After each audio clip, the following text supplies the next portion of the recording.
لله وكفى وسلام على عباده الذين اصطفى. بعد بہت ہی احترام، عزت و اکرام کے لائق طالبات دین، اللہ تعالیٰ کا بہت بڑا کرم بھی یہ سلسلہ ہمیں عطا فرمایا. اللہ تعالیٰ کی پہلے معرفت چاہیے.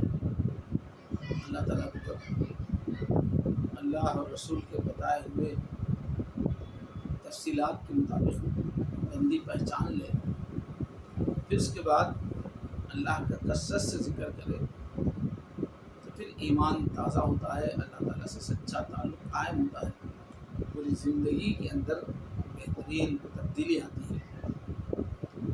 اس وجہ سے اللہ کی معرفت کی باتیں ہم سمجھ رہے ہیں. تو اللہ کی معرفت میں دو پہلو ہیں کہ ہمارے اندر ایک طرف تو اللہ تعالیٰ کی محبت آ جائے، شدید محبت آ جائے، اور دوسرے اللہ تعالیٰ کا ادب آئے، اللہ تعالیٰ کا ڈر، عظمت آ جائے. اس سے جو ہے ایمانی کیفیت بنتی ہے. اللہ کے نبی نے فرمایا الایمان بین الخوف والرجاء. ایمان دو کیفیتوں کے بیچ میں ہے، ایک طرف اللہ سے امید ہو اور ایک طرف اللہ تعالیٰ کا خوف ہو. شکر الہی کا مضمون ہم نے پڑھا، تو جتنا زیادہ اللہ کا شکر ہوگا، اور رحمت الہی کا مضمون ہم نے پڑھا، جتنی اللہ کی رحمت سمجھ میں آئے گی، نعمتیں سمجھ میں آئیں گی، اتنا ہی اللہ سے محبت پیدا ہوگی. اور محبت الہی کے عنوان سے جو تفصیل آئی اس میں یہ بات بھی آ گئی کہ اللہ کی محبت کیسے پیدا ہوتی ہے. اب دوسری چیز ہے اللہ کی عظمت. جب اللہ کی طاقت، اللہ کے لشکر، اللہ کا جلال، اللہ کا مقام و مرتبہ، اس کا جب احساس ہوتا ہے تو ایک طرف عاجزی پیدا ہوتی ہے، انکساری پیدا ہوتی ہے، اور دوسری طرف اللہ کا خوف پیدا ہوتا ہے. اس کو خشیت بھی کہتے ہیں، خشوع بھی کہتے ہیں. ایک ایمان جب دل میں ہوتا ہے تو اس کی لازمی یہ نتیجہ ہوتا ہے. جیسے جہاں آگ ہے تو وہاں پانی، وہاں گرمی ضرور ہوگی اور آگ کی روشنی ضرور ہوگی. ایسے جس دل میں ایمان ہو تو اس میں اللہ کا خوف بھی ضرور ہوگا. یہ خوف آتا ہے اللہ کی خشیت سے. اللہ تعالیٰ نے قرآن مجید میں فرمایا الم یأن للذین آمنوا ان تخشع قلوبهم لذکر اللہ. کیا ایمان والوں کے واسطے اب بھی وقت نہیں آیا کہ ان کے دل اللہ کی یاد کے سامنے بچ جائیں؟ تو کہنے کا مطلب آنا چاہیے تھا. جہاں ایمان ہو فوراً یہ چیز آنے والی چیز ہے. تو یہ ایک تو لفظ آتا ہے خشیت کا، اور ایک لفظ آتا ہے خشوع کا. نماز میں جو خوشی کی بات ہے، تو یہاں پر جو خشوع کا لفظ ان تخشع قلوبهم، کیا اس بات کا بھی وقت نہیں آیا ایمان والوں کے لیے کہ ان کے دل اللہ کی یاد کے آگے بچھ جائیں؟ تو خشوع کس کو کہتے ہیں؟ دل میں اللہ کی ایسی عظمت اور ہیبت اور محبت. ایک سانپ سے ڈرنا الگ ہے، دشمن سے ڈرنا الگ ہے. اور ایک باپ جو باوقار ہیں، بڑے مقام والے ہیں، باپ ہیں، ان سے ڈرنا الگ ہے. تو محبت بھی ہو، اس کے ساتھ عظمت اور ہیبت ہو، اور اس کی ناراضگی کے تصور سے دل کانپ اٹھے، اس کو کہتے ہیں خشوع. تو اللہ نے فرمایا کہ وہ مومن کا کامیاب ہیں جو اپنی نماز میں خشوع کی کیفیت رکھتے ہیں. قد افلح المؤمنون الذین هم فی صلاتهم خاشعون. عظمت الہی کے بیان میں بتایا گیا کہ اسلام میں دل میں اللہ کی بڑائی اور عظمت بٹھانے کا بہت اہتمام ہے. روزانہ مشق ہے. بچہ پیدا ہوتے ہی اس کے سیدھے کان میں اذان دی جاتی ہے جس میں اللہ کی بڑائی ہے، دوسرے کان میں اقامت دی جاتی ہے اللہ اکبر اللہ. پھر روزانہ نمازوں میں اللہ کی بڑائی دل میں اتاری جاتی ہے. اذان ہوتی ہے اللہ اکبر اللہ اکبر، اللہ سب سے بڑے ہیں، اللہ سب سے بڑے ہیں، آ جاؤ اللہ کے سامنے اپنی عاجزی دکھانے کے لیے. اور پھر اقامت ہوتی ہے تو اس میں بھی اللہ اکبر کے بلاتے ہیں. پھر امام صاحب جو نماز شروع کرتے ہیں تو اللہ اکبر، اللہ سب سے بڑے. پھر نماز میں ہر چینج حرکت کے وقت اللہ اکبر امام صاحب کہتے رہتے ہیں. تو گزشتہ بیان میں بات آئی کہ کتنا اہتمام ہے کہ دل میں اللہ کی بڑائی آئے. تو اللہ کی بڑائی آتی ہے تو خشوع کی کیفیت ہوتی ہے. تو نماز میں کیا کیفیت چاہیے کہ اللہ کی عظمت کے سامنے ڈھہ جائے، بچ جائے. اللہ اکبر کہہ کر رکعت باندھتے ہی ایسی کیفیت ہو جائے کہ جیسے ہمارا پورا وجود اللہ کی بڑائی کے احساس کے ساتھ بچ جا رہا ہے، اللہ کے سامنے ٹوٹ پھوٹ کر بالکل فنا ہو رہا ہے. ایسا اللہ تعالیٰ کا خشوع. تو یہ خشوع کا جو لفظ آیا ہے قرآن میں، عربی میں اصل میں خشوع کہتے ہیں خاشعات جو ہے وہ ریت کے ٹیلوں کی صفت ہے. صحرا میں کئی ہزار کلومیٹر دور تک پہاڑ نہیں ہوتے تھے اور ریت بالکل باریک پہاڑی کی طرح ہوتی تھی. جب ہوا چلتی عربستان میں تو وہ ہوا سے ریت اڑ کے آندھی ختم ہونے تک وہاں پہاڑ بن جاتا تھا. پھر جب دوسری طرف سے ہوا چلتی تھی تو پھر وہ اڑ کے دوسری طرف پہاڑ بن جاتا تھا. تو ریت کے جو چھوٹے چھوٹے پہاڑ بن جاتے تھے وہ بھربھرے ہوتے تھے. اس میں اگر انگلی ڈال کے ہاتھ ڈال کے اس کو اچھالیں تو وہ دھول بن جاتا ہے. تو پہاڑ جیسا ہے مگر سختی نہیں ہے، اس کے اندر پکڑ نہیں ہے. ادھر سے ہوا چلے گی تو وہ پورا اڑ کے وہ پہاڑ پھر دوسری طرف جا کے ادھر پہاڑ بن جاتا ہے. تو ایسی ریت جو بالکل پھسپھسی ہے، اس میں پکڑ نہیں ہے، جو چورا چورا ہو گئی ہے، وہ جو بچ گئی ہے، تو اس ٹیلے کو خاشعہ کہتے ہیں. تو اللہ فرما رہے ہیں نماز میں ہم اللہ کے سامنے کھڑے ہوں تو اللہ اکبر کہہ کر جیسے ہم نے نماز شروع کی، اب اللہ کی عظمت، اللہ کی بڑائی کا احساس ایسا طاری ہو جائے کہ ہمارے اندر عاجزی آتی چلی جائے. تو ہم اللہ کے سامنے ٹوٹ پھوٹ کے بکھر کے ریزہ ریزہ ہو جائیں، ایسی عظمت طاری ہو. اس کو کہتے ہیں خشوع. ہم لوگ بچپن میں ہمارے گھر کو چونا کرنا ہوتا تھا تو اس زمانے میں ڈبوں میں چونے کے ڈلے آتے تھے، کلیاں. اس کو لا کر پانی میں اس کو ڈبوتے تھے. پانی کی جو ہے کسی برتن میں وہ اس کو ڈال دیا جاتا تھا تو وہ بالکل پانی پڑتے ہی وہ ڈلے جو ہے ٹوٹنے لگتے ہیں. چونے کا ڈلہ ہوتا تھا. ہم بچے بھی کیا کھیلتے تھے کہ تھوڑا سا پانی لے کے اس پہ ٹپکاتے تھے. جیسے ہی پانی وہ ڈلے پہ گرتا تھا تو وہ پانی پڑتے ٹوٹنا شروع ہو جاتا تھا. پہلے 2 ٹکڑے ہوئے، پھر 2 سے 4 ہوئے، 4 سے 8 ہوئے. وہ ٹکڑے ہوتے ہوتے تھوڑی دیر میں وہ پورا ڈلہ آٹا بن کے ہو جاتا. تو اس کو بولیں گے خشوع سمجھنے کے لیے. جیسے ہی اللہ اکبر کہتے ہی عاجزی ٹوٹنا شروع ہو گیا، آدمی بچنا شروع ہو گیا، یہاں تک کہ آٹے کی طرح ہو گیا. یہ کیفیت کو بولتے ہیں خشوع. تو اللہ فرما رہے ہیں یہ خشوع کی کیفیت جس میں آتی ہے وہ ہے کامیاب. اس آیت میں بھی کہہ رہے ہیں کہ جہاں اللہ کا ذکر ہو وہاں دل بچ جائیں اللہ کے ادب میں، عاجزی میں، خشیت میں، خوف میں. تو اللہ کی ایسی عظمت طاری ہو جائے اور محبت کے ساتھ ساتھ ایسی حیبت طاری ہو جائے اور یہ خیال کہ اتنے بڑے میرے اللہ ناراض نہ ہو جائیں، تو اس سے ٹوٹ ٹوٹ کے بالکل بچ جاتا ہے آدمی. وہ عاجزی کی کیفیت کا نام ہے خشوع. تو اللہ فرما رہے ہیں علم یعنی ابھی تک وقت نہیں آیا کیا؟ یہ عمل تو پہلے ہی ہو جانا چاہیے تھا.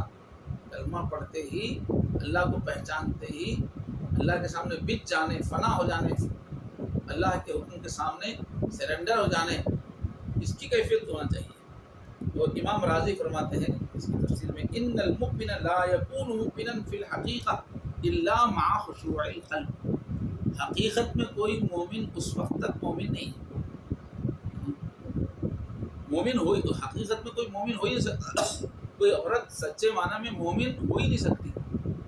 ہاں دل میں خشوع ہے تو اس کو بولیں گے مومن. اس طرح اللہ کی عظمت کا غلبہ دل پہ کہ بالکل پیچھے جا رہے ہیں، فنا ہو رہے ہیں اللہ کے سامنے.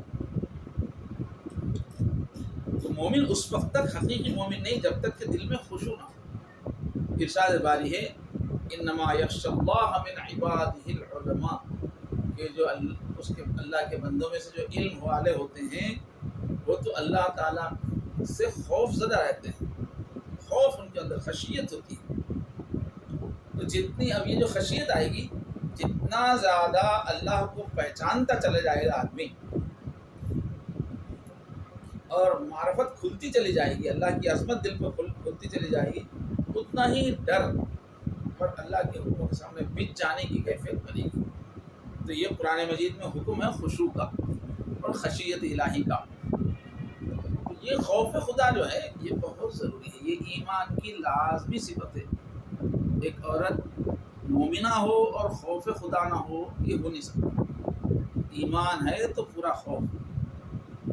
امام غزالی فرماتے ہیں کہ جوانی میں نفس کا زور توڑنے کے لیے خاص طور پہ یہ خوف کی خشیت کی ضرورت ہے. ایسی خوشی میں آدمی حد سے نہ نکل جائے، خوشیاں ہیں، ترقیات ہو رہی ہیں تو اس میں حد سے نہ نکل جائے، اور صحت مندی کے زمانے میں آدمی خواہشات میں نہ پڑ جائے.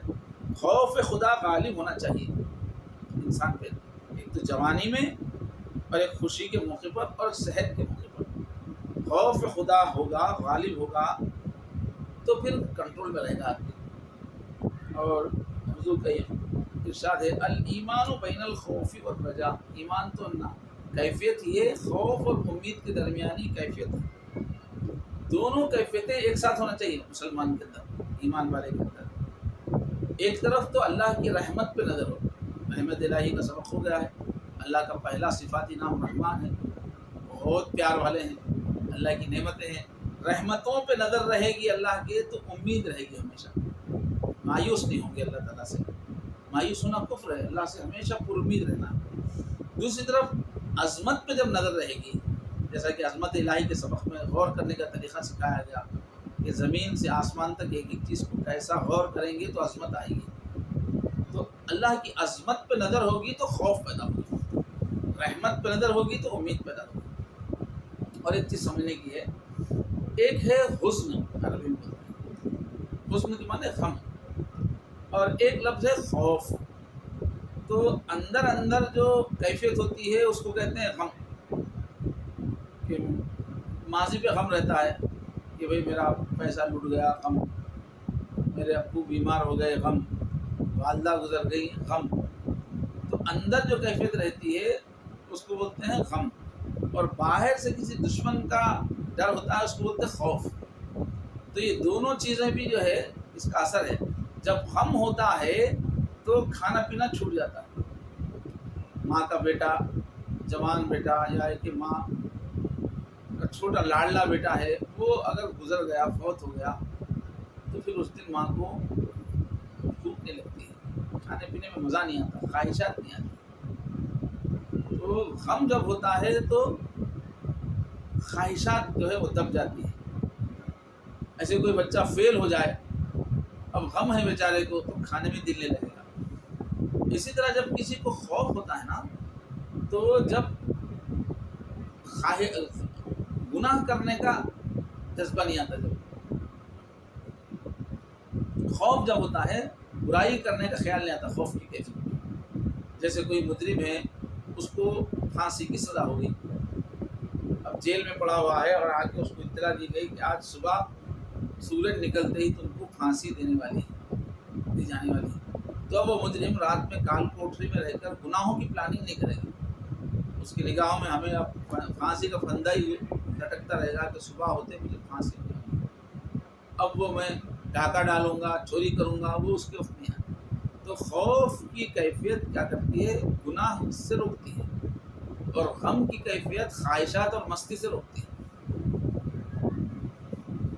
تو حکم دیا گیا ہے کہ اے ایمان والو، خوف کی کیفیت پیدا کرو اپنے اندر، گناہوں سے بچنے کی جو صفت پیدا ہو جائیں گی.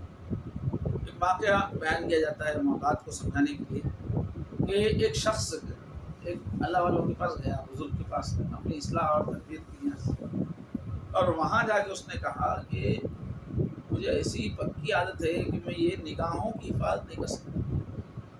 میں کسی نامحرم لڑکی اور عورت کو دیکھنے سے اپنی نگاہ کو بچا ہی نہیں سکتا، میرے اندر کنٹرول ہی نہیں ہو ہی نہیں سکتا حضرت. کیا کروں؟ تو انہوں نے کیا کیا کہ تھوڑی دیر کے بعد اس کے ہاتھ میں ایک پیالہ دیا، ایک دم دودھ سے بھرا ہوا۔ وہ پیالہ ایسا تھا کہ بالکل دودھ بھرا ہوا تھا، چھلک ذرا بھی ہلائے گا تو گر جائے گا، اتنا بھرا ہوا دودھ کا پیالہ دیا، اور فرمایا کہ دیکھو وہ ان کے گھر کے آگے بازار تھا، وہ بازار کے پیچھے کی جو گلی میں فلاں عالم ہیں، بزرگ ہیں، ان کو یہ دودھ کا پیالہ لے جا کے دے دو۔ وہ بھرا ہوا ہے دودھ سے بھرا ہوا پیالہ، جب وہ دینے کے لیے نکلا تو انہوں نے اور ایک آدمی کو ساتھ میں کر دیا اور کہا کہ دیکھو ان کے ساتھ ساتھ چلو، دودھ کا ایک بھی خطرہ گرے تو ایک جوتا لگانا ہے اس کو۔ اب جوتا لے کے ایک آدمی ساتھ ساتھ چل رہا ہے اور وہ دودھ کا پیالہ لے جا رہا ہے آدمی۔ اب وہ نظریں جما کے چل رہا تھا کہیں گر نہ جائے، اس لیے کہ گر جائے گا تو جوتا پڑے گا۔ بہرحال دودھ پہنچا کے خوشی خوشی واپس آ جائے کہ ہاں میں دودھ کا پیالہ پہنچا دیا۔ تو اب استاد نے پوچھا کہ اچھا بتاؤ، بازار میں کتنے چہرے دیکھے تم نے، کتنی لڑکیوں کو دیکھا تم نے؟ تو اس نے کہا کہ دودھ کے گرنے کے ڈر سے ادھر میرا دھیان ہی نہیں گیا، میری تو پوری نظر دودھ کے پیالے پہ تھی اور ادھر جوتے کھانے کا خوف تھا، پورے بھرے بازار میں مجھے جوتے لگتے، تو میرا تو پورا دھیان دودھ کے پیالے پہ ہی تھا، اس لیے کتنی لڑکیاں عورتیں گئی میں نے کچھ نہیں دیکھا، اس کا خیال ہی نہیں گیا۔ تو سمجھا ہم کہ دیکھو جو اللہ کے نیک بندے ہوتے ہیں، اللہ کا دل کو ڈر ہوتا ہے، ان کو بھی ہر وقت یہ فکر رہتی ہے کہ اگر کوئی گناہ ہو جائے گا تو جوتا پڑے گا، مخلوق کے سامنے اللہ تعالیٰ رسوا کریں گے۔ تو وہ جو ڈر ہے ان کو اللہ تعالیٰ کا، اللہ کے جوتے کا جو ڈر ہے، اس کی وجہ سے وہ گناہ نہیں کر سکتے۔ تو دیکھیے ڈر ہے اس وقت تو گناہ نہیں ہوا۔ تو ایک مومن کی زندگی میں اس لیے ڈر ہونا بہت ضروری ہے۔ وہ اللہ کی عظمتوں کو سوچنے سے آئے گا، جنت دوزخ کو سوچنے سے آئے گا، اس کو اپنے اندر پالنا ہے، اس صفت کو، ڈر کی کیفیت، خوف کی کیفیت، اس کے لیے وقت نکالنا ہے، اس کے لیے دعائیں کرنا ہے۔ بہت تاکید حضور نے فرمائی ہے کہ اپنے اندر خوف خدا پیدا کرو، خشیت پیدا کرو۔ اللہ کے نبی نے فرمایا تضرعوا وابکوا، آہیں بھرا کرو، گڑ گڑایا کرو، رویا کرو ہمیشہ اللہ کے خوف سے۔ فإن السماوات والأرض والشمس والقمر والنجوم يبكون من خشية الله، کیوں؟ اس لیے کہ آسمان روتے رہتے ہیں اللہ کی خشیت سے، زمین روتی رہتی ہے، سورج روتا رہتا ہے، چاند روتا رہتا ہے، پورے تارے روتے رہتے ہیں، ساری کائنات پہ اللہ کا ایسا دبدبا ہے کہ سب رو رہے ہیں، پوری کائنات رو رہی ہے۔ ایک انسان ہی وہ ہے کہ اللہ تعالیٰ نے اپنی عظمت ذرا چھپا دی تاکہ یہ امتحان دے سکے، خوشیوں میں کیسا رہتا ہے، نعمتوں میں کیسا رہتا ہے، اس کا امتحان لینے کے واسطے وہ اللہ کا جو روپ دبدبا ساری کائنات میں چھایا ہوا ہے اس سے ذرا پردہ ڈال دیا ہے۔ تو حضور فرماتے تھے واللہ لو تعلمون ما اعلم لبکیتم کثیرا ولضحکتم قلیلا، اللہ کی قسم جو میں جانتا ہوں، جو اللہ کی عظمت، اللہ کا روپ دبدبا، اللہ کی فوجیں، اللہ کا جلال جو میں دیکھ رہا ہوں کائنات میں جو جانتا ہوں، اگر تم کو اس کا علم ہو جائے تو پھر کثرت سے روتے رہو گے اور ہنسنا کم ہو جائے گا۔ ایسا اللہ کا دبدبا کائنات میں ہے۔ اور فرمایا اور تم بستروں میں عورتوں سے لذت نہ لوگے اور آہیں بھرتے ہوئے جنگلات میں نکل جاؤ گے، ایسی خوف کی کیفیت ہو جائے گی، سب خوشیاں بھول کر اللہ کے خوف سے چیخیں مارتے ہوئے، گڑ گڑاتے ہوئے تم جنگلوں میں نکل جاؤ گے۔ اور ایک حدیث میں فرمایا آسمان پہ کوئی 4 انگل جگہ بھی ایسی نہیں ہے جہاں کوئی نہ کوئی فرشتہ اللہ کے خوف سے کانپتے ہوئے سجدے میں نہیں پڑا ہوا۔ پوری کائنات تو رو رہی ہے، پوری کائنات کانپ رہی ہے۔ جب اللہ کے نبی معراج کے لیے تشریف لے گئے آسمانوں پر تو وہاں کچھ ایسے فرشتے نظر آئے جن کی سجدے کی حالت میں کانپنے کی آواز آ رہی تھی، سجدے میں تھے اور کانپنے کی آواز آ رہی تھی، کب کبھی جیسے تاری ہوتی جاڑے میں۔ جبرائیل السلام نے بتایا کہ وہ اللہ کے خوف سے تھرا رہے ہیں، جس کی وجہ سے ان کی جسموں سے آوازیں نکل رہی ہیں۔ یہ حال ہے. بڑے بڑے فرشتے بس سجدے میں پڑے ہوئے ہیں، کانپ رہے ہیں. یہ ہے اللہ تعالیٰ کی شان، اللہ کا دبدبہ. آج ہم لوگوں کی زندگیوں میں اللہ کے آگے رونا بہت کم ہوتا ہے. خواہشوں میں رہتے ہوئے بس ہمیشہ مسکرانا، ہنسنا، جوکس بولنا. آج کل دنیا میں جو ہے وہ سیل فونوں میں بھی کیا ہے، مستقل جوکس کے چیزیں آتے رہتی ہیں. تو عادت پڑ گئی لوگوں کو ہنسنے کی، ہنسنے کے مزے معلوم ہیں، لیکن رونے کا مزہ نہیں معلوم. اللہ کے سامنے رونے کا بھی ایک مزہ ہے، روحانی مزہ ہے. تو ایک بزرگ ڈانٹ رہے ہیں کہ دیکھو، جو بکرے کو کاٹ دیا جاتا ہے، اس کا گلا کاٹ دیا جاتا ہے، تو جو بکرا ہے اس کا جو سر رکھا ہوا ہے اس کے بھی دانت نکلے ہوئے ہوتے ہیں. تو کہہ رہے ہیں کہ کٹے ہوئے بکرے کے جیسے دانت نکلتے ہیں، ویسے ہی دانت نکال کے ہنسنے والے. بکری کا سر دیکھا ہے؟ کیا انجام دیکھا ہے تم نے؟ یہ دانت نکال رہے ہو، اگر اپنا انجام یاد رکھو. کیا ہوگا انجام بکرے کا؟ کٹ گیا. کہتے ہیں شمع کی مانند آنسو بہاؤ. موم کی پہلے بتی ہوتی تھی، تو کیا کرو تم آنسو بہاؤ. ہنسو مت دانتیں نکال کے، آنسو بہاؤ. جیسے موم بتی سے، شمع سے، چراغ سے گھر روشن ہوتا ہے. اگر تم آنسو بہاؤ گے تو تمہارے دل کا گھر روشن ہوگا. رونے سے بہت دل کی پاکی ہوتی ہے، صفائی ہوتی ہے. تکبر، کینہ، کتنی جو ہے گندگیاں دل سے نکل جاتی ہیں جب عاجزی سے بندہ اللہ کے سامنے روتا ہے. علامہ اقبال فرماتے ہیں مقام پرورش آہ و نالہ ہے یہ چمن. آہیں بھرنا، نالا وہ تو رونا. یہ جو دنیا کا چمن ہے، یہ کائے کا مقام ہے؟ یہ رونے کا مقام. روتے رہنا، اپنی حقیقت کو یاد رکھ کے، اللہ کی عظمت کو یاد رکھ کے، اپنے گناہوں پر فکر کرتے ہوئے. یہ آہ اور نالا اس کو پالنے کی دنیا ہے. یہ چمن، جیسے چمن میں پودوں کو پالتے ہیں، تو اس دنیا میں کیا ہے؟ رونا پالنا ہے اپنا. رونا بڑھتا جائے اللہ کی عظمت سے. نہ سیر گل کے لیے ہے، نہ آشیاں کے لیے ہے. پھول دیکھنے کے لیے نکلنا، تفریح کے لیے پھرنے کے لیے دنیا نہیں ہے یہ. نہ یہاں گھر بنانے کے لیے دنیا ہے مستقل. حضرت عیسیٰ نے فرمایا کہ کیا سمندر میں جہاں پانی کی موجیں اچھل رہی ہیں، تو کیا کوئی پانی کی موج پر بھی گھر بناتا ہے؟ نہیں بن سکتا. تو یہ دنیا میں گھر بنانا یعنی دل لگانا ایسے ہی ہے جیسے کوئی پانی کی موجوں پہ گھر بنانا چاہ رہا ہے. دنیا عارضی ہے، ختم ہو جانے والی ہے. تو یہ رونے کی جگہ ہے. اور بھی احادیث میں اس پہ خوب ابھارا گیا ہے. رونے کا بدلہ کیا ہے؟ جب خوف کی کیفیت کسی کی رہتی ہے، اس کے بدلے میں جہنم کے عذاب سے اللہ بچاتے ہیں. اور میں دو امن اللہ جمع نہیں کرتے کسی دل میں. سکون سے رہ رہا ہے، نچنت چنتا کے بغیر رہ رہا ہے، تو دو چین جمع نہیں کرتے. جو دنیا میں بے فکر رہا، چین سے رہا، تو پھر اس کو آخرت میں چین نہیں، دوزخ ہے.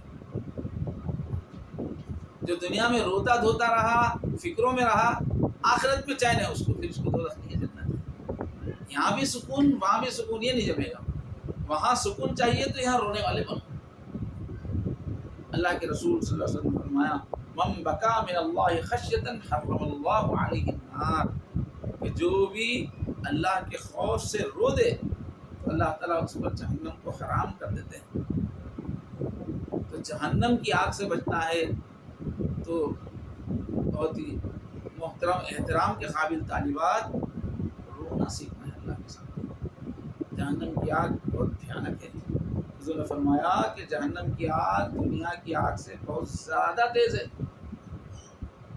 جدھر سورج نکلتا ہے وہاں اگر کوئی جہنم کی چنگاری رکھ دی جائے تو جہاں ڈوب رہا ہے نا وہاں کھڑا آدمی بھی جل جائے گا. بہت گرم ہے.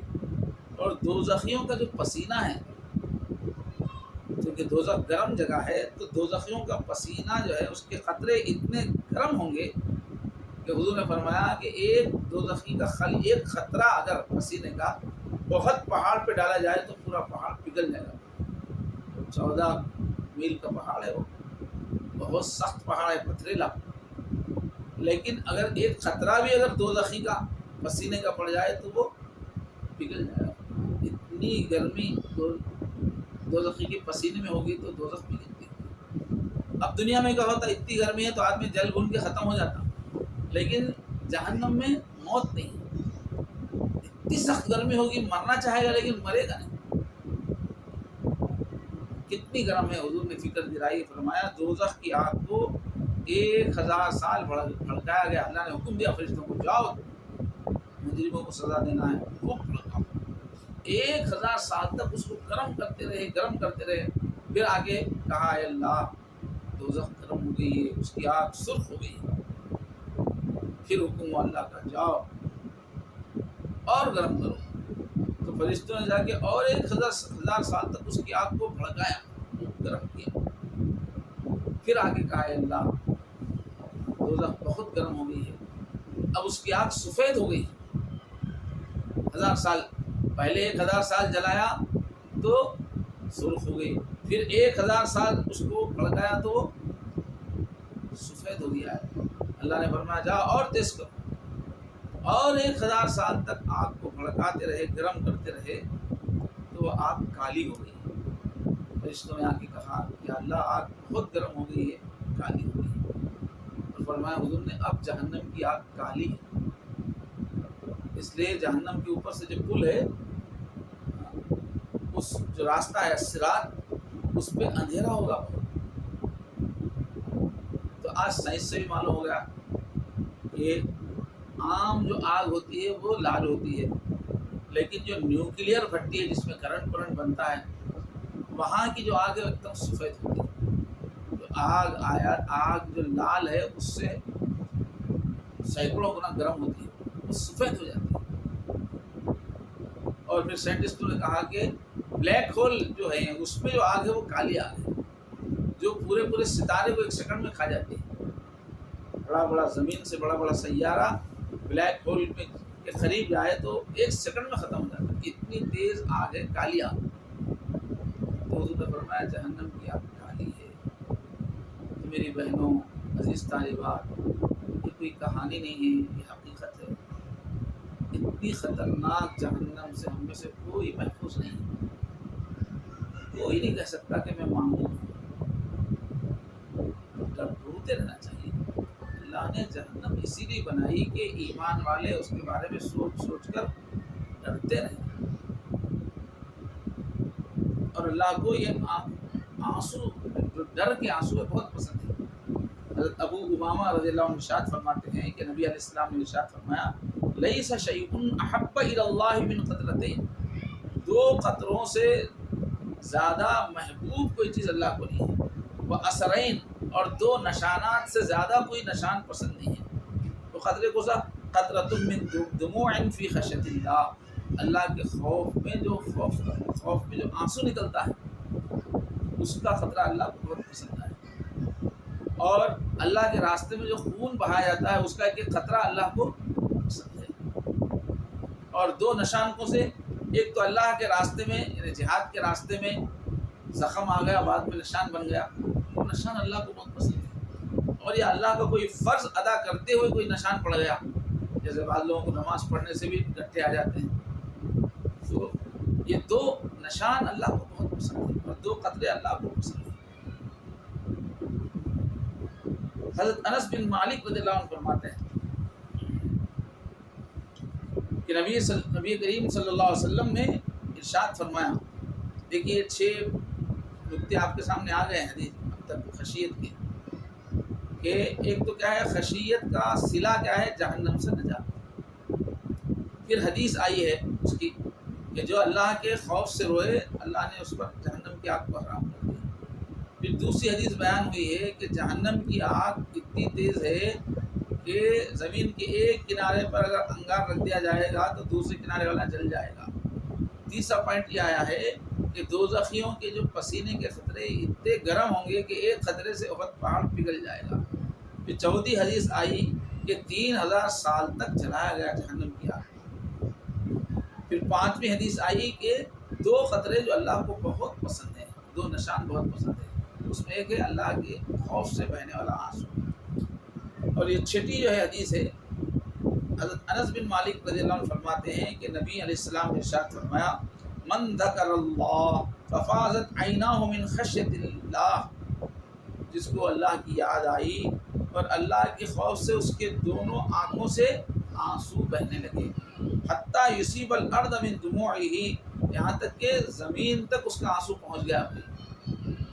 اتنا کوئی روئے پھوٹ پھوٹ کے کہ زمین تک آنسو پہنچ گیا ٹپک کے، تو فرمایا لم يعذب اللہ تعالی یوم القیامہ، اللہ قیامت کے دن اس کو عذاب نہیں دیں گے. اتنا بڑا فائدہ ہے ان آنکھوں کے آنسوؤں کا کہ جہنم سے ہم بچ جاتے ہیں. اور سورہ رحمان میں فرمایا وَلِمَنْ خَافَ مَقَامَ رَبِّهِ جَنَّتَانِ، جو اللہ کے سامنے کھڑے ہو کر جو حساب دینا ہے اس کے خوف میں کوئی رہے گا تو اس کو اللہ ایک کے بجائے 2 جنتیں دیں گے. ایک جنت تو اس کے اعمال کی اور ایک جنت صرف خوف کی کہ تم ڈرتے تھے اللہ سے حساب سے، اس کے انعام میں اللہ تعالیٰ جنت دینے والے ہیں. یہ بہت ضروری صفت ہے ایک مومن کے لیے. اللہ کے نبی صلی اللہ علیہ وسلم نے دعا سکھائی ہے، فرمایا اللہم انی اسألک من خشیتک، میں ایسے دعا کریں اے اللہ میں آپ سے مانگتا ہوں آپ کا خوف، آپ کی خشیت. کتنی؟ ما تحول به بینی و بین معصیتک، اتنا خوف کہ اس خوف کی وجہ سے آپ میرے اور گناہ کے بیچ میں آڑ بن جائیں. اللہ اتنا خوف ہو کہ گناہ نہ کر سکیں، ایسا خوف اپنے اندر پیدا کرنا، مانگنا ہے اللہ تعالیٰ سے. اور اللہ کے نبی نے یہ بھی دعا سکھائی ہے اللہم انی اعوذ بک من عین لا تدمع، اے اللہ میں اس آگ سے پناہ مانگتا ہوں جو آنسو نہیں بہاتی ہے آپ کے خوف میں. تو یہ ہماری آنکھیں اللہ کے آنسوؤں کے لیے بنی ہیں، اللہ کے آگے آنسو بہانا چاہیے. جس طرح چشمہ ہے اور اس میں پانی نہیں ہے تو وہ چشمہ بیکار ہے، ایسی ہی آنکھ ہے اور اس میں خوف خدا کے آنسو نہیں ہیں تو وہ آنکھ بیکار ہے. اور جس طرح چشمے سے جو پانی نکلتا ہے اس سے باغ لگتے ہیں، پانی جہاں سے نکلتا ہے اس کو چشمہ بولتے ہیں. تو چشمے کے پانی سے جیسے باغ لگتا ہے ایسے آنکھوں کا جو پانی ہے یہ اس سے نیکیوں کا باغ لگتا ہے، زندگی میں نیکی آتی ہے. اور جس طرح چشمے کے پانی سے ہم وضو کر سکتے ہیں، غسل کر سکتے ہیں، چشمے کا پانی جسم کو پاک کرتا ہے، ایسے ہی آنکھ کا پانی جو ہے وہ ہماری روح کو پاک کرتا ہے، اندر سے ہم کو پاک کرتا ہے. اور جس طرح اور چشمے کا دنیا میں جو پانی ہے اس کی اتنی عزت نہیں، لیکن آنکھ سے نکلنے والا جو آنسو ہے اس کی اتنی قیمت ہے کہ اعمال نامے میں وہ تلے گا، اس سے ہمارا اعمال نامہ جھک جائے گا، بس نہیں ہو جائے گا. تو میرے ماں اور بہنوں عزیزوں، ان کو رونے کی بہت ضرورت ہے، آنسوؤں کی بہت ضرورت ہے. اور ہر ایمان والا روتا ہے، صحابہ کرام روتے تھے، حضور روتے تھے، کیا وہاں گناہ تھے کیا؟ تو یہ جو اللہ کے خوف میں کے 3 درجے ہیں. ایک تو عام لوگوں کا خوف ہے، ویسے ہی جیسے چھوٹا بچہ اس بات پہ ڈرتا رہتا ہے کہ امی مارے گی مجھے، اگر یہ چیز ٹوٹ گئی، گلاس پھٹ گیا تو امی مارے گی. تو چھوٹے بچے کو امی کے مار کا ڈر ہوتا ہے. تو عام لوگ کیا ہے، گناہ کر کے ڈرتے ہیں کہ گناہ ہو گیا آخرت میں عذاب ہوگا. دوسرا نیک لوگوں کو بھی اللہ کا خوف ہوتا ہے، ابرار کا خوف، جو نیک کام کر کر کے بھی سمجھتے ہیں کہ جیسا عمل ہونا چاہیے تھا ویسا ہم نہیں کر سکے، اس وجہ سے ڈرتے رہتے ہیں کہ اللہ تعالیٰ ہمارا عمل ریجیکٹ کر دیں، پکڑ ہو جائے تو کیا کریں گے. چنانچہ امام اعظم امام ابو حنیفہ رحمۃ اللہ علیہ کے بارے میں آتا ہے کہ 40 سال تک عشاء کے وضو سے فجر کی نماز پڑھی. یعنی معمول تھا، یہ نہیں کہ زندگی میں 40 سال میں بالکل بیچ میں کبھی سوئے نہیں. مراد یہ ہوتا ہے غالب وقت، جب ایک چیز کی پابندی ہوئی تو اس میں کبھی کبھی ناغہ بھی ہوا تو اس کو شمار نہیں کیا جاتا. تو 40 سال ان کی زندگی کیسے گزرے کہ پوری رات عبادت کرتے تھے، عشاء کے وضو سے ہی فجر پڑھ لیتے تھے، اس لیے کہ وضو ٹوٹتا ہے، سوتے تو وضو ٹوٹے گا. اتنے دن عبادت کی. اس کے بعد جب حج کا موقع آیا تو پورا قرآن 2 رکعت میں پڑھا. وہاں طواف کرنے کے بعد جو مقام ابراہیم پہ 2 رکعت پڑھی جاتی ہے، پورا قرآن پڑھا. اس زمانے میں آج کی طرح سے بھیڑ نہیں تھی، اتنی زندگی بھر عبادت کر کے بھی پھر کیا کہہ رہے ہیں، رو رہے لگے، ماں عبدنا کا حق کا عبادت، اے اللہ آپ کی جیسی عبادت ہونا تھا نہیں کر سکے، ماں عرفنا کا حق کا معرفت، کہ اللہ جیسا آپ کو پہچاننا تھا نہیں پہچان سکے، رونے لگے۔ تو اتنے نیک ہیں، 40 سال جو ہے رات بھر تہجد کا عبادت کا معمول ہے، اس کے باوجود حج کر کے بھی یہ بول رہے ہیں کہ اے اللہ آپ کی عبادت کا حق ادا نہیں۔ مولانا حسین احمد مدنی رحمۃ اللہ علیہ ہمارے ہندوستان کے مشہور مجاہد آزادی گزرے ہیں، وہ تہجد میں اس طرح روتے تھے اللہ کے سامنے، تہجد پڑھتے ہوئے، تہجد کے بعد استغفار پڑھتے ہوئے، جیسے باپ پیٹ رہا ہے، بچہ رو رو کے معافیا مانگ رہا ہے، ایسا روتے تھے۔ تو نیک لوگوں کو بھی رونا ہی ہے۔ عام لوگ اس لیے روتے ہیں کہ گناہ ہو گئے، نیک لوگ اس لیے روتے ہیں کہ جیسا عبادت ہونا تھا ویسی نہیں ہوئی۔ اور جو عارفین ہوتے ہیں اللہ کو پہچاننے والے، وہ ڈرتے اس بات پہ ہیں کہ اب تو عبادت ہو رہی ہے، آخر موت آنے تک میرے ایمان کی حفاظت ہوتی یا نہیں۔ اب زندگی میں کوئی گناہ نہیں ہے، بھرپور عبادت ہے، اچھی کیفیت والی عبادت ہے، پھر بھی روتے رہتے ہیں کس بات پہ کہ موت تک میری یہ حالت رہے گی یا کہیں ایمان نہ چلا جائے۔ یہاں تک کہ انبیاء کے دلوں میں بھی یہ خوف ہوتا ہے، ما ادری ما یفعل بی ولا بکم، قرآن میں نہیں جانتا میرے ساتھ کیا ہونے والا ہے۔ تو کوئی یہ نہ سمجھے کہ ارے ہمارے گناہی کیا ہے، ہم کیا روئیں گے، نہیں، جب اللہ کی عظمت دل میں ہوتی ہے تو رونا ہی آتا رہتا ہے۔ اب اگر کوئی اپنے کو چیک کرنا چاہیے کہ بھائی اللہ کا خوف میرے پاس دل میں ہے یا نہیں ہے، خشیت ہے یا نہیں ہے، تو اس کی تفصیل بتائی گئی ہے۔ مفردات القرآن، قرآن کے الفاظ کی تشریح فرمایا، خشوع ہے نہیں ہے، کیسے چیک کریں گے؟ الخشوع الضراعۃ اکثر ما یستعمل فیما یوجد علی الجوارح، کہ گڑ گڑانے کا نام خشوع ہے اللہ کے سامنے، اور اس کا اثر انسان کے پورے جسم پر ہوتا ہے۔ جب دل میں خشوع ہوتا ہے تو پورے جسم پر اثر ہوتا ہے اس کا، جیسے آگ سے دھواں نکلتا ہے، ان کا آگ ہے تو دھواں نکلے گا، درخت ہے تو پھل نکلتے ہیں، اسی طرح جب دل میں خشیت ہوتی ہے تو جسم پر بھی اس کا اثر ظاہر ہوتا ہے۔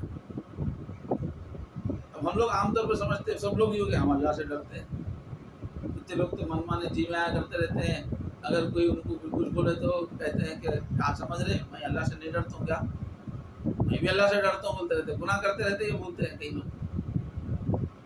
تو ڈر رہے ہیں، ڈر دل میں ہے، تو اس کی علامت کیا ہے؟ اس کی ایک علامت فرمائی کہ جب نماز آدمی پڑھے تو رکوع سجدہ اطمینان سے پورا کرے اور دل اس وقت حاضر ہو، تو اس کو بولتے ہیں خشوع ہے۔ نماز میں جلدی جلدی رکوع سجدے کر رہے ہیں، پورے صحیح ڈھنگ سے نہیں کر رہے ہیں، تو علامت ہے اس بات کی کہ خشوع نہیں ہے۔ اللہ کے سامنے کھڑے ہیں، ایک سوئی نہیں آ رہی، ادب نہیں آ رہا۔ حدیث میں حضور اکرم صلی اللہ علیہ وسلم مسجد نبوی میں بیٹھے تھے، ایک آدمی آیا اور اس نے نماز پڑھی، تو حضور نے فرمایا، اب وہ جو ہے نماز کے اندر ادھر ہاتھ سے داڑھی واڑی سے کچھ کھیل رہا تھا کچھ، تو حضور نے فرمایا لو خشع قلب هذا لخشعت جوارحه، اگر اس کے دل میں خشوع ہوتا تو اس کے جسم کے اعضاء میں خشوع ہوتا۔ اس کے اعضاء بتا رہے ہیں کہ اس کا اللہ کی طرف دھیان خشوع نہیں ہے۔ اور آدمی جب ذکر کرتا ہے اللہ کا تو منہ سے ٹھنڈی آہیں نکلتی ہیں اللہ کی محبت میں، اور اپنی کوتاہیوں کو یاد کر کے ٹھنڈی آہیں نکلتی رہتی ہیں، اور کبھی تو ذکر میں رو کے بے ہوش بھی ہو جاتا ہے، جیسے قرآن میں فرمایا وَإِذَا ذُكِرَ اللَّهُ وَجِلَتْ قُلُوبُهُمْ، کہ جب ان کے سامنے اللہ کا ذکر ہوتا ہے تو ان کے دل ڈر جاتے ہیں۔ وَإِذَا تُلِيَتْ عَلَيْهِمْ آيَاتُهُ زَادَتْهُمْ ایمانا، اللہ تعالیٰ کی آیتیں پڑھی جائے تو ان کا ایمان بڑھ جاتا ہے۔ تو ذکر میں کیا ہوتا ہے؟ اللہ تعالیٰ سے دل ڈر جاتا ہے۔ فرمایا تخشعر منه جلود الذين يخشون ربهم، جو اللہ تعالیٰ کی خشیت جن میں ہوتی ہے ان کے بال کھڑے ہو جاتے ہیں، رونگٹے کھڑے ہو جاتے ہیں جو قرآن کی آیت پڑھتے ہیں یا اللہ کا ذکر پڑھتے ہیں۔ تو دل پہ ایسا اثر ہو رہا ہے تو سمجھنا چاہیے کہ خشوع آیا۔ اس حضرت ابراہیم علیہ السلام کے بارے میں اللہ نے فرمایا ان ابراہیم لحلیم اواب منیب، بے شک میرے بندے ابراہیم بہت برداشت کرنے والے، اپنے پر قابو رکھنے والے تھے اور بہت آہیں بھرتے رہتے تھے، اللہ تعالیٰ کے ڈر سے آہیں بھرتے رہتے تھے، اور منیب اللہ کی طرف بار بار پڑھتے رہتے تھے، ہر وقت اپنے کو چیک کرتے رہتے تھے کہ کہیں میں اللہ کی طرف سے غافل تو نہیں ہوں گا، بہت آہیں بھرنے والے تھے۔ تو جب کسی سے محبت ہوتی ہے تو بھی آہیں نکلتی ہیں زبان سے، اور وہ غم دوسروں کو محسوس ہو جاتا ہے، چھپتا نہیں ہو، اس لیے کہ وقتاً فوقتاً ٹھنڈی آہیں نکلتی ہیں۔ خاموش رہ کے دل کا نکلتا نہیں غبار، اے اندلی بول دہائی خدا کی ہے۔ شاعر بول رہا ہے جنگل میں بلبل رہتی نا، اس کو بول رہا ہے کہ خاموش رہنے سے دل کا غبار بول نہیں نکلتا، اے بلبل تو بھی کچھ بولنا شروع کر، آوازیں نکال، میں بھی رونا شروع کروں گا تاکہ دل ہلکا ہو۔ تو اللہ کی محبت سے بھی جو ہے آہیں نکلتی ہے۔ تو اللہ کی جو بندی اللہ کی عظمت اور اللہ کی بڑائی پہ نظر رکھتی رہتی ہے، سورج پر، چاند پر، تاروں پر، بڑے بڑے دنیا کے واقعات پر غور کرتے ہوئے برابر اللہ کی بڑائی کو سوچتے رہتی ہے، تو اس پر ہیبت طاری ہو جاتی ہے، عظمت طاری ہو جاتی ہے، اور اللہ کی طرف ایک اٹینشن بن جاتا ہے، ہر وقت توجہ پھر اللہ کی طرف رہتی ہے، پھر گناہ کی ضرورت نہیں ہوتی۔ بڑائی جب دل میں اتر جاتی ہے، ایک اللہ کے بارے میں ایسا چوکنا پن پیدا ہو جاتا ہے کہ پھر گناہ کی ہمت نہیں ہوتی۔ یہی نماز کی مشق ہے، اللہ کی بڑائی، اللہ اکبر اللہ اکبر اللہ اکبر، اللہ کی بڑائی پہ نظر رکھنے کی ایسی مشق کرا رہے ہیں کہ ہیبت طاری ہو اور پورے گناہ نکل جائیں۔ اور میں نماز کی تعریف میں فرمایا قرآن میں ان الصلاۃ تنہی عن الفحشاء والمنکر، نماز ہر بے حیائی سے روکتی ہے، ہر گناہ سے روک دیتی ہے۔ جب نماز کے ذریعے سے اللہ کا دھیان بنتا ہے، اللہ کی بڑائی یاد رہتی ہے 24 گھنٹے، تو پھر سب گناہ ایک ایک کر کے نکل جاتے ہیں۔ اب ہم دیکھیں گے کہ یہ جو صفت ہے ہمارے لیے نمونہ ہے اللہ کے نبی، اور پھر آپ اللہ کے نبی کے صحابہ کیسی کیفیت تھی۔ آندھی آتی تو آپ صلی اللہ علیہ وسلم کے چہرے کا رنگ بدل جاتا، ہندوستان میں وقتاً فوقتاً ہوا جو ہے تیز چلتی ہے، تو آندھی آتی تو بجائے خوش ہونے کے کہ شاید بارش ہوگی، اللہ کے نبی کا چہرہ بدل جاتا تھا، خوف کی کیفیت آ جاتی تھی، سیدھا مسجد میں چلے جاتے تھے اور صلاۃ الحاجت پڑھتے تھے، جب تک آندھی ختم نہیں ہوتی خوف سے نمازیں پڑھتے رہتے تھے مسجد کے اندر۔ صحابہ نے پوچھا آپ خوف زدہ کیوں ہیں؟ تو فرمایا پچھلی امتوں پر بھی اسی طرح بادل بھیجے گئے تھے، قرآن مجید میں ہے یہ کہ پچھلی قوموں پہ بادل بھیجے گئے، وہ سب خوش ہوئے کہ اب بارش ہونے والی، لیکن اس بادل میں اللہ کا عذاب تھا، وہ بارش نہیں ہوئی، اس سے پتھر اس سے برسے اور تباہ ہو گئے، تو وہ بادل عذاب کے تھے۔ تو بادل آتے حضور کو ڈر ہوتا تھا کہیں اللہ کا عذاب نہ آیا ہو۔ جب تک آندھی بند نہ ہو صحابہ اپنے گھروں کو نہیں جاتے تھے، حالانکہ حضور اکرم صلی اللہ علیہ وسلم کو سب پتا تھا کہ قیامت کب آنے والی ہے، قیامت کو بھی کتنا عرصہ ہے، کتنے حالات حضور خود بیان کیے، لیکن آندھی آتے بس وہ سب بھول کے ڈرنا شروع ہو جاتا ہے، ایسے ڈر کی کیفیت تھی۔ اب حضرت ابوبکر صدیق رضی اللہ عنہ حضور کے بعد امت میں سب سے زیادہ جو ہے جو نیک آدمی تھے، اتنے نیک تھے کہ حضور نے ان کے بارے میں فرمایا کہ پورے قیامت تک کے مسلمانوں کی نیکیوں کو ترازو میں ایک طرف رکھ دیا جائے اور اکیلے حضرت ابو بکر کی نیکیوں کو ترازو میں دوسری طرف رکھا جائے تو ابو بکر کی پلڑا جھک جائے گا۔ اتنی نیکیاں ہیں، اتنی زیادہ پاور والی نیکیاں ان کی ہیں، ان کو تو خوش رہنا چاہیے تھا، لیکن ایمان والے نا ڈرتے رہتے تھے، اللہ تعالیٰ سے روتے رہتے تھے، ان کے منہ سے نکلتا تھا کاش مجھے میری ماں نے جنانا ہوتا، پیدا نہیں ہوتا تو اللہ کے سامنے جانا، حساب دینا، اس کی مجھے جو ہے فکر نہیں تھی، اب مجھے جانا ہے اللہ کے سامنے حساب دینا، اتنے بڑے اللہ کے سامنے کیسے حساب دینا؟ کبھی بیٹھے بیٹھے زمین پہ کوئی گھاس کی کاڑی دکھ گئی، بس اس کو ہاتھ میں لے کے اس کو دیکھتے ہوئے رونا شروع کر دیتے تھے، اے دن کے تو کتنا خوش قسمت ہے تجھے اللہ کے سامنے کھڑے ہو کے حساب دینا نہیں ہے۔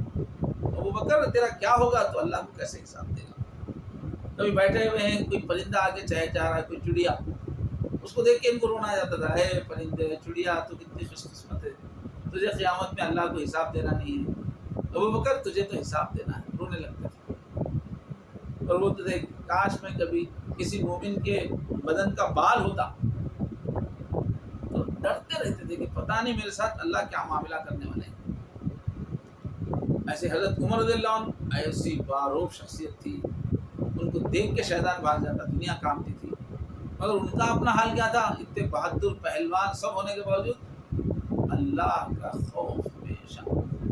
امامت کرتے تھے اپنے دور پہ، جب خلیفہ تھے اس زمانے میں مسجد بہت بڑی ہو گئی تھی، فتوحات ہو رہی تھی دنیا کی، بہت ہزاروں لوگ اس میں مسجد میں آ جاتے تھے۔ جب تو کہتے ہیں کہ حضرت عمر پہلی عبداللہ بن شداد ایک راوی ہو کہتے ہیں کہ وہ نماز پڑھا رہے ہیں وہاں مصلی پہ کھڑے کہ میں آخری صف میں تھا، مگر ان کے رونے کی آواز مجھے آ رہی تھی، انما اشکو بسی حزنی و اللہ، سورہ یوسف کی آیت پڑھتے ہیں، یا اللہ میں اپنا غم، اپنے کیفیت، اپنا شکوہ آپ ہی کے سامنے رکھتا ہوں۔ یہ بولتے جا رہے ہیں، روتے جا رہے ہیں، میں اپنے رنج و غم کو صرف اللہ کے سامنے رکھتا ہوں، اور رونے کی آواز آخری صف تک آ رہی ہے۔ ایک مرتبہ پانی جو ہے، پیاس لگی، کام کرتے کرتے ہو اپنے بیان یا کام کرتے ہوئے اشارہ کیا بازو والوں کو کہ پانی دیجیے، تو وہاں ان لوگوں نے پانی دینے کے بجائے شربت دے دیا، شربت تھا وہاں، شربت دے دیا۔ اب جیسے ہی منہ کو انہوں نے لگایا، دیکھا کہ شربت ہے، تو بس آنکھوں میں آنسو آ گئے، شربت میں مل گئے۔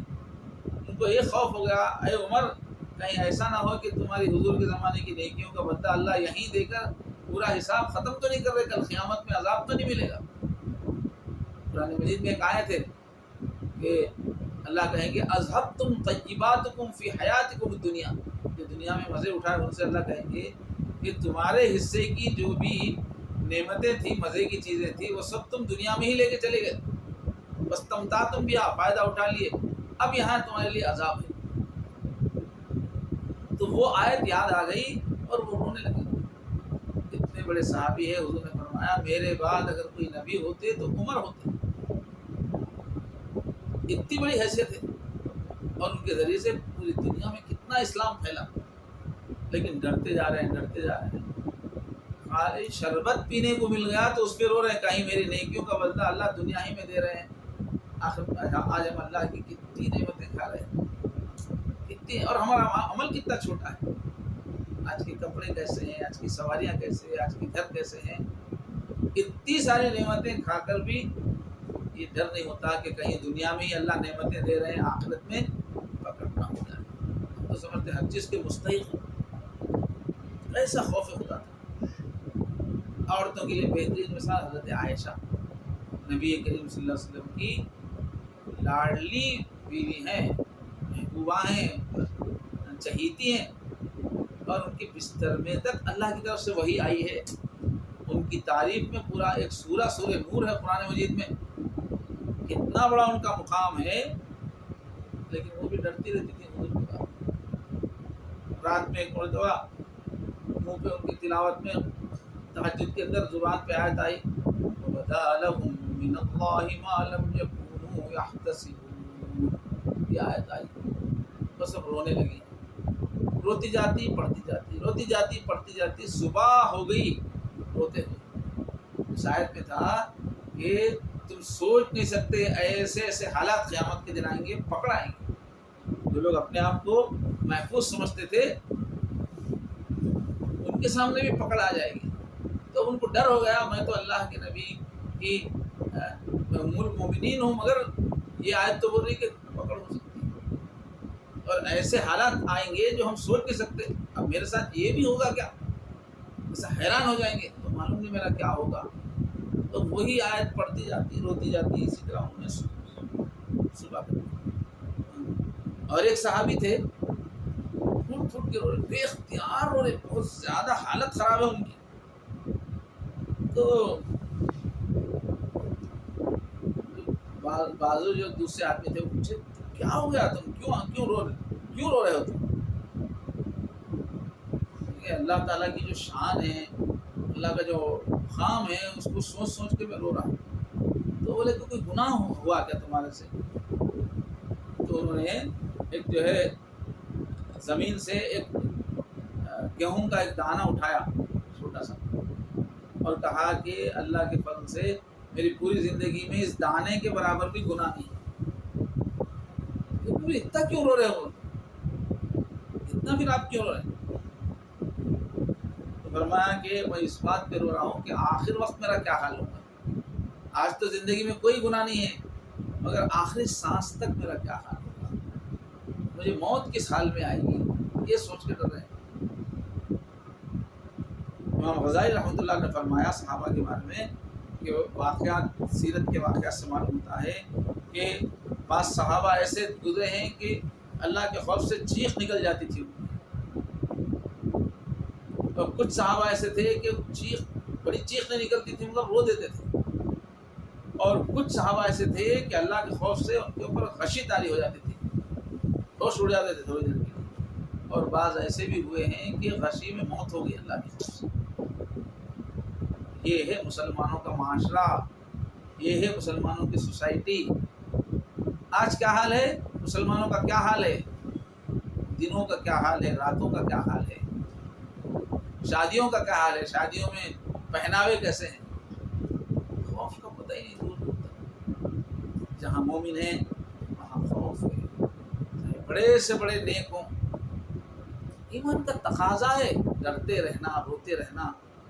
اگر ہم چیک کر کے دیکھیں، اگر گزشتہ ایک ہفتے میں رونا نہیں آیا اکیلے میں تو فکر کرنا ہے، ایک مہینہ ہو گیا رونا نہیں آیا تو فکر کرنا ہے، کہاں چلا گیا ہمارا ایمان، کیا کیفیت ہے۔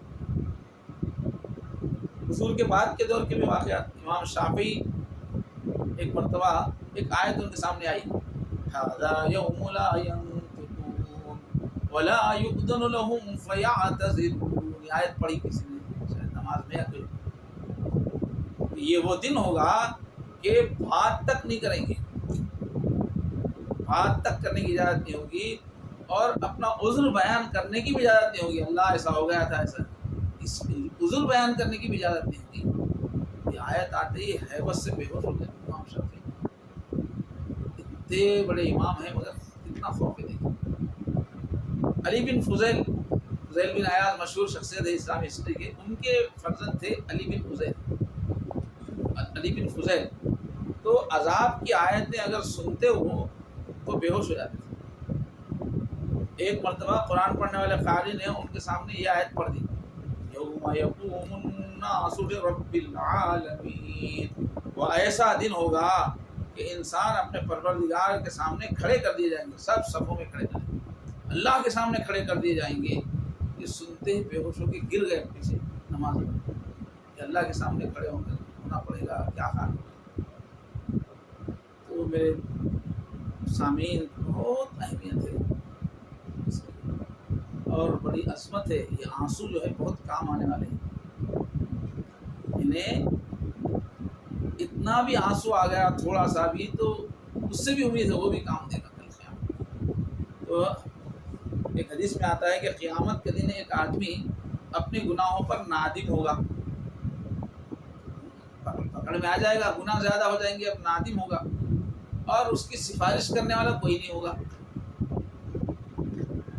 تو اس ٹائم پہ کیا ہوگا، اس کی پلک کی جو بال ہے نا، باریک باریک، وہ گواہی دیں گے کہ اے اللہ آپ کے خوف میں ایک دن رویا تھا، اور اتنا تھوڑا پانی نکلا تھا کہ نیچے تو نہیں گرا، خطرہ بھی نہیں بنا، مگر میں ایک بال اس سے بھیگ گیا،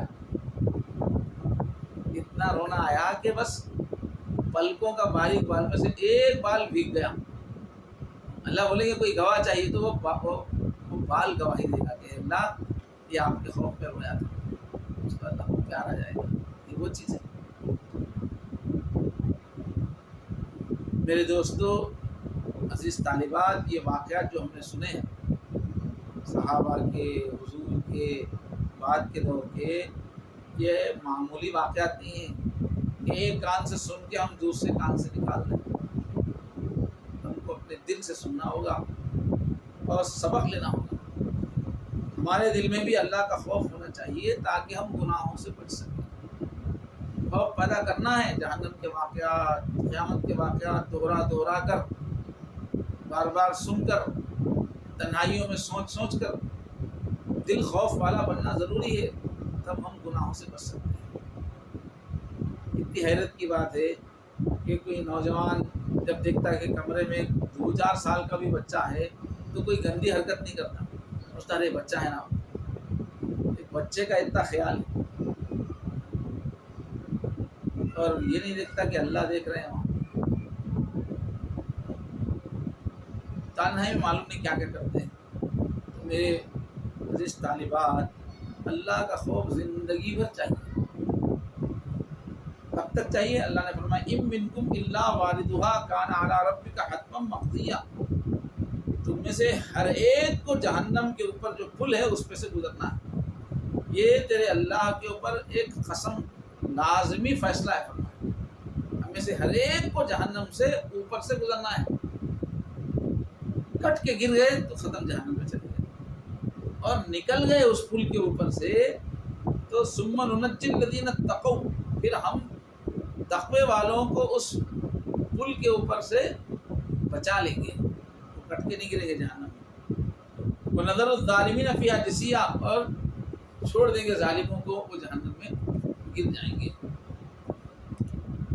تو فکر کب تک کرنا ہے، رونا کب تک ہے پریشان؟ جب تک کہ پل صراط پار نہ ہو جائے۔ پل صراط پار ہونے کے بعد، بلکہ قرآن مجید میں کیا ہے کہ جب جنت میں اندر چلے جائیں گے، پورے مرحلے ختم ہو کے اندر جنت میں پہنچ جائیں گے، تب بولیں گے ایمان والے الحمدللہ الذی اذھب عنا الحزن، اللہ کا شکریہ ہے کہ غم کو ہم سے دور کر دیا۔ اب غم دور ہوا ان کا، جہنم کا خوف، کیونکہ جنت میں اندر چلے گئے تو اب پھر نکالتے نہیں اللہ تعالیٰ۔ جنت میں اندر جانے کے بعد خوف ختم ہوگا۔ جب تک ہم چاہے کتنی بھی نیک متقی ہوں، نیک ہوں، کتنی بھی نیک کام کر رہے ہوں، ڈرتے رہنا ہے۔ ابھی کوئی بھروسہ نہیں ہے کہ ہم جہنم سے بچ گئے، جنت میں چلے جائیں گے تب بھروسہ ہوگا۔ بہت ترغیب دی گئی قرآن حدیث میں اللہ رسول نے ڈرنے کی، جیسا قرآن نے فرمایا وَتَضْحَكُونَ وَلَا تَبْكُونَ، تم لوگ ہنستے ہو روتے نہیں ہو، اللہ قرآن میں کہہ رہے ہیں تم لوگ ہنستے ہو روتے نہیں ہو۔ حضرت آدم علیہ السلام جب زمین پر آسمان سے آئے تو ایک جو غلطی ہو گئی تھی، جو پھل کھانے کے لیے روکا گیا تھا، کھا لیا، اس کو یاد کر کر کے 300 سال تک روتے رہے، میرے سے غلطی ہوئی۔ تو جتنا شرمانا ہے دنیا میں رو لینا ہے، اللہ سے معافی مانگ لینا ہے، آخرت میں پھر شرمندگی ہوگی۔ فرمایا وَلَوْ تَرَىٰ إِذِ الْمُجْرِمُونَ نَاكِسُو رُءُوسِهِمْ عِندَ رَبِّهِمْ، کاش آپ وہ سین دیکھتے کہ مجرم تمہارے رب کے سامنے شرمندگی سے سر جھکائے کھڑے رہے۔ عجیب شرمندگی کی کیفیت ہوگی۔ اگر یہاں دنیا میں شرما کر رو کر معافی نہیں مانگ لی تو پھر وہاں اللہ کے سامنے شرمندہ ہونا پڑے گا۔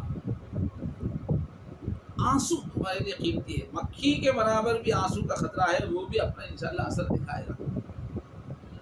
یہ جو انسان کا دل ہے یہ زمین کی طرح ہے، کسی زمین کو ایسے چھوڑ دیا جائے جنگل میں، اس کے اوپر کبھی کھیت نہ چلایا جائے، فصل نہیں کی جائے، پانی نہ رہے تو وہ بنجر ہو جاتی ہے۔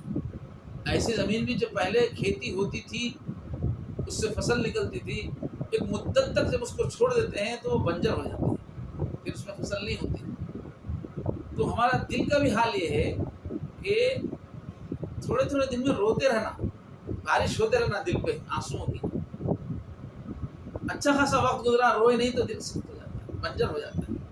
قرآن مجید میں فَطَالَ عَلَيْهِمُ الْأَمَدُ کہ کیا تمہارا پچھلے لوگوں کی طرح حال ہو گیا کہ لمبی ذرا مدت ہو گئی تو دل ان کے سخت ہو گئے۔ تو زیادہ دن روئے بغیر نہیں گزرنا ہمارے، جلدی جلدی ندامت طاری ہوتی رہے، اور قطرے قطرے جو ہے بہتے رہنا، جیسے بولتے پتھر بھی پر بھی اگر خطرہ بار بار پڑتا رہے تو گھس جاتا ہے، سوراخ پڑ جاتا ہے۔ ہم بار بار روتے رہیں گے تو دل کی سختی جاتی ہے۔ ورنہ آج کل کیا ہے، نعمتوں کی بھرمار ہے، پیسہ ہے، سہولتیں ہیں، جو چاہے منگاؤ کھاؤ، آسانی سے چیزیں مل رہی ہیں۔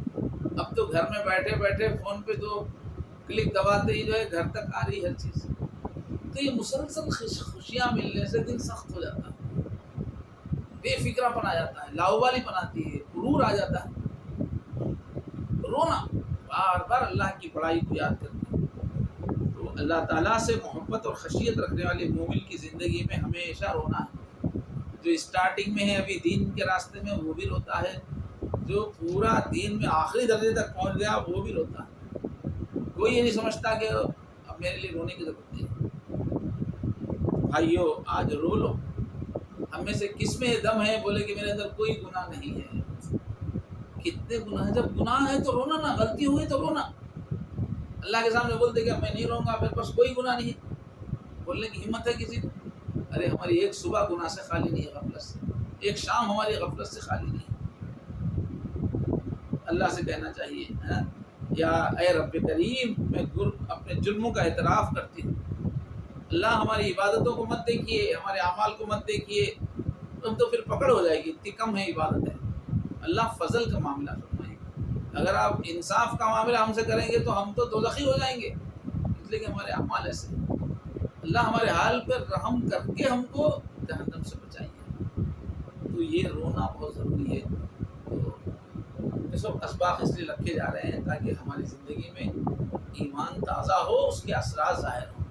تو دل کی گہرائی سے ہم مانگے اللہ ہمیں آپ کے خوف میں آنسو بہانے والی آنکھ عطا فرمائیے، آپ کے سامنے خوف زدہ ہونے والا دل عطا فرمائیے۔ اللہ تبارک و تعالیٰ اس عاجز کو بھی اور ہم سب کو بھی خشیت خوف کی دولت عطا فرمائے۔ السلام علیکم ورحمۃ اللہ وبرکاتہ۔